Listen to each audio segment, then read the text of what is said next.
So here is the login page of Atlas Laravel business directory listing. You can see. So as I'm using a demo product, so it's showing me three type of options for logins like admin, agent and customers. And I'm gonna log in as an admin, so I press admin and hit the login button. And after successfully logged in, I will see a page like this where I can easily see the all number of user and then the all number of agent and then the all number of subscriber. And also I can see the number of total listing. And at the right side, I can see a chart where I can easily track the percentage of each listings. Like if I hover on it, it will show me the listing name and then the percentage of listings. Like I can see real estate, it is 19.15% and then car is 17.02% and then similar as beauty, hotel and real estate.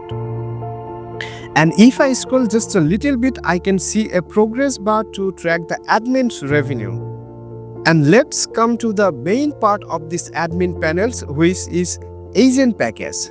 And if I click here, I can see some packages are already created and their name, their period and their listing amount and their category amount and their features and then so on. And basically this is the main part of this admin panels, because from these sections admin can create different type of packages for the users who want to be an agent. And after purchasing those packages, user can be an agent and then he can grow his businesses through this website. And here is the options for add new packages, and if I click here, it will show me a form like this, and after fill up all the details of this form, I as an admin can create a packages for the users. And next come to the subscription history sections. And if I click here, I can see the name of the buyers who purchased those packages and the packages names and then the amount they have paid. And I can also take actions on each of these buyers and if I click the actions button, I can see the delete option to delete the buyers from this section.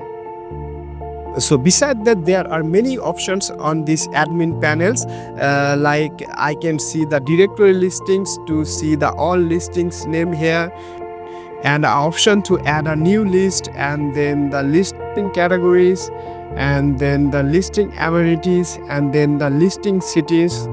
Basically, the listing city section is quite important because from this section, admin can add a new country's names and the city's names where the agent will grow his businesses. Like I already created some countries and cities names. You can see like Australia and then cities names, and then Belgium and then the cities names, and then others. And next come to the user sections, and in this section I can easily see the agent details and then the customers details and then the contacts. And next come to the blog sections. Basically this sections is for blogs, to manage all the blogs, to add new blogs and then the manage pending blogs and so on. And then newsletters and then settings and then my profile. So that was just a brief overview of this admin panels, and I just discussed the main feature of this admin panel. And in this next video, I will show you the agent panels and then the customers panel. So I hope you got a brief overview of this admin panels. So I hope you enjoy it. So thank you for watching.